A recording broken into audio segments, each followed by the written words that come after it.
lot of people have a vision that looks like a dream. Marc has this ability to imagine things, but he has this ability to figure out how do we get from where we are now to what he's envisioning. When things go wrong, he doesn't panic. When there are huge successes, which he has had many, he doesn't let it go to his head. He is a person that shares the accolades with his staff. He's a person that people like to work with. We have a team that makes this work, and Allegheny County is a special place to work. And because we work together so well, we get the national recognition. So, you know, I may be the one who gets that accolade, but it's on behalf of everybody else. He is willing to listen to you as a person and to help you with maybe some issues as a person you have with the system, give you suggestions. He listens in a way where he doesn't just hear what you're saying, he does something about it.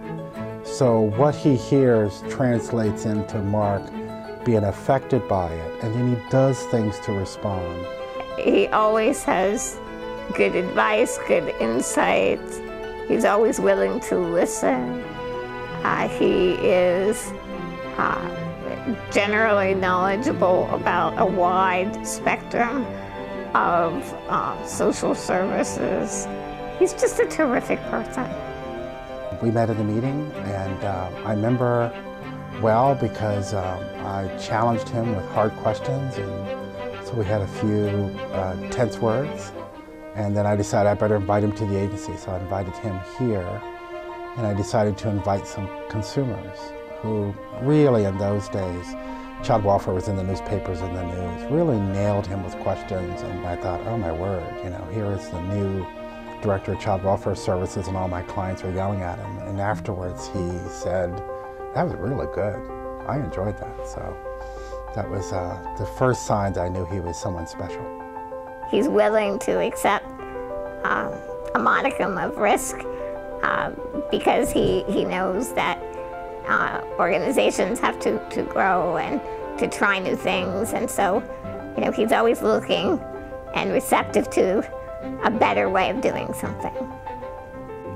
I think it's very important for people to give back, that people should never lose sight of their good fortune if they're in a situation where they can help others, and you get a lot of satisfaction for helping people who are less fortunate than yourself.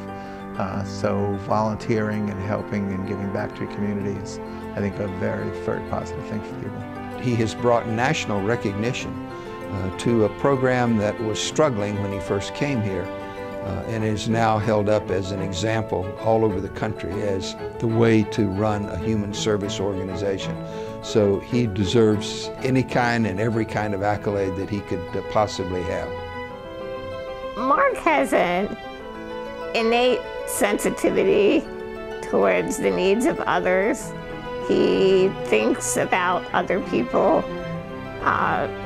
before he ever thinks of himself. I just remember the change in attitude when he first came, that people were really hopeful and positive, and I think that's paid off. He has survived 5 administrations and has always been the choice of whoever was in office to keep him in what is arguably the most important position in the county staff, heading up the largest department. He has had the greatest influence on our community than anyone. So well-deserved recipient of this award. Well, I'm very gratified and humbled by this award. I know it's a big award. It's something that few people get, and to be recognized and honored for my work is very gratifying. It also makes me very gratified that I may be recognized, but it's really Department of Human Services and all of my colleagues and my team who really does the work. That's what helps me. I would not be recognized if it wasn't for them.